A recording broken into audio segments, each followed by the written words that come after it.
Hello, Rolly here. I'm a custodian of this beautiful woodland and it's video blog number 82. Lately, I've noticed a shift. Not a sudden one, but more like the way the light changes before you realize the day has turned.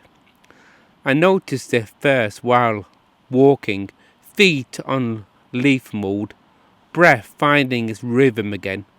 Something subtle but unmistakable. I see it in the land, patterns loosening, old tensions thinning, Bracken easing back where it once held tight. And I felt it in my own life too, with people entering it, carrying it, and becoming familiar. That can't be explained by time alone. There are those I've met recently who feel known in the way memory works, but in a way recognition does, like a conversation picked up mid-sentence, spoken without needing to explain the opening. When that feeling comes, I sometimes stop. I stand still. I let it settle. It's made me realize that some connections don't form. They return. There are times in the life of the land and in the life of a person when something ancient begins to draw back together. I've learned this by watching the woodland heal itself, by seeing paths re-emerge where no one has walked for years. Some bonds don't begin when two people meet. They begin long before, sometimes long before this lifetime.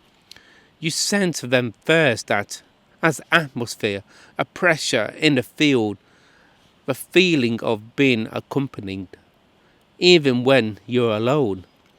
I felt it standing by the fire at dusk, hands open to the heat, listening to the crack and settle of the wood, aware of something listening back. You feel it in dreams, in stillness, in a way the air shifts.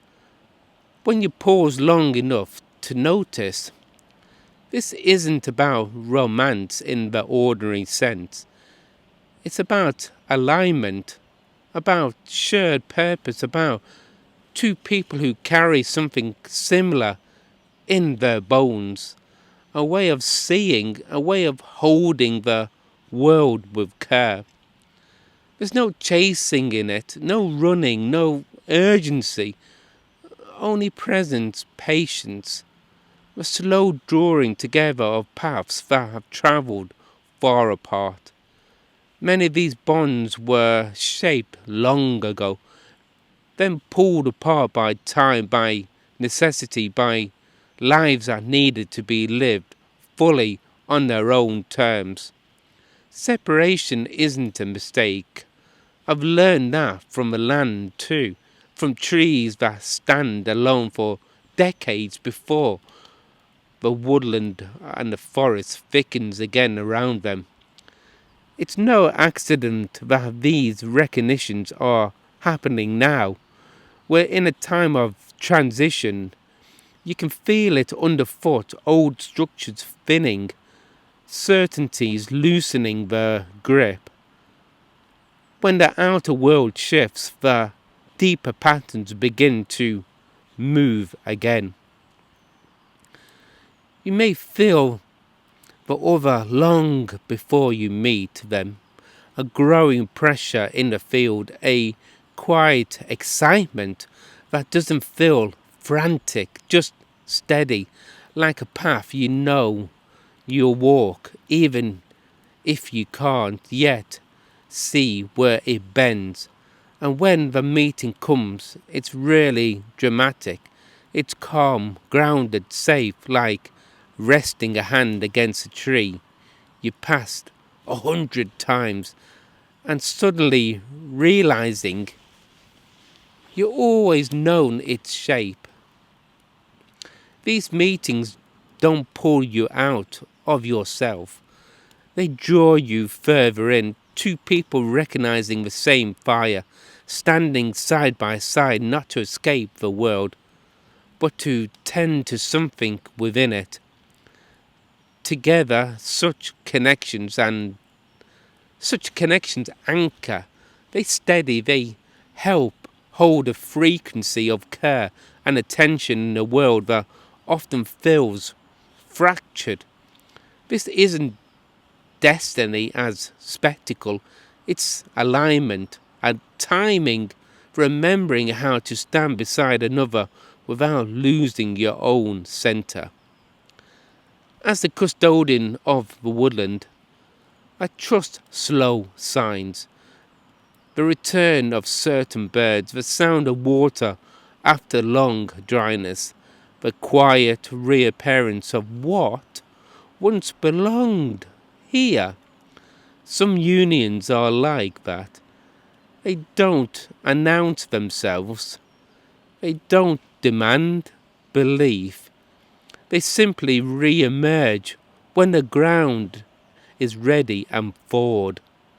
And sometimes, if you're quiet enough, still enough, listening closely enough, the woodland knows long before we do. God, this hat is hot. Mum's just stood there watching. Thank you, Ro, for the present. So, where all of that comes from, sometimes you don't question things. You just have to let things flow in a certain way, in a certain time as well. So, on this cold, snowy winter's day, we're definitely going to have a cup of tea because it's boiling, and Mum's decided to watch it. She's nodding at me. She's freezing as well.